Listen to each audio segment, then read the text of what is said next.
Hai, Assalamualaikum. Pasukan Afan, ngopi yuk.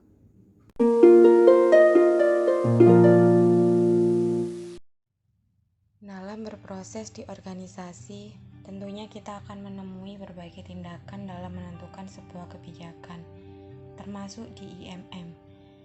Kebijakan di dalam IMM dilakukan agar anggota BPH atau anggota dalam komisariat tidak lepas dari apa yang ingin mereka capai.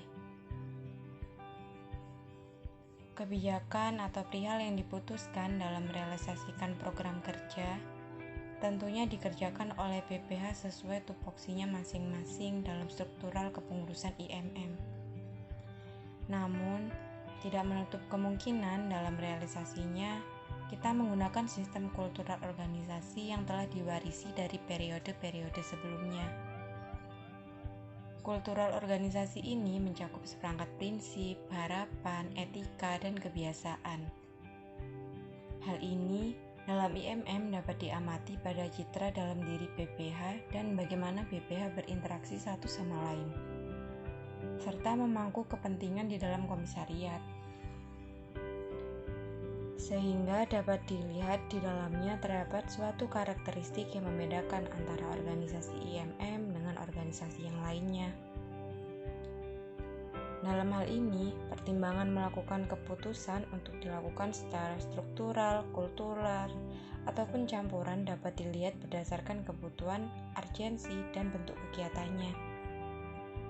Sebagai contoh, dalam penentuan kepengurusan yang baru, seharusnya dilakukan secara sistematis berdasarkan struktural, baik struktural organisasi maupun struktural kepanitiaan yang dibentuk tanpa campur tangan dari sistem kultural yang dapat mengacaukan sistem yang telah dibuat oleh kepanitiaan tersebut.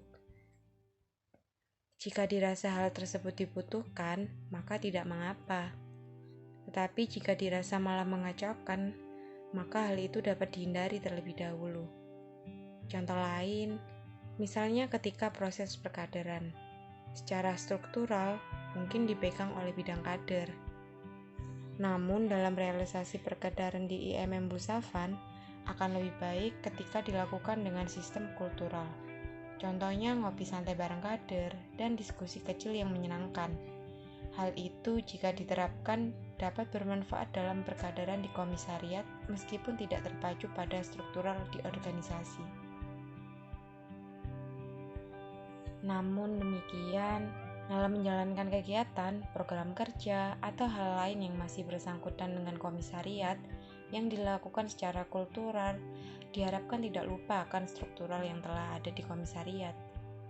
Kesimpulannya, segala hal baik dilakukan secara kultural maupun struktural dapat dipertimbangkan dengan matang apa dan kapan dapat diterapkan. Keduanya akan baik dilakukan jika tidak menghilangkan urgensi dan esensinya masing-masing.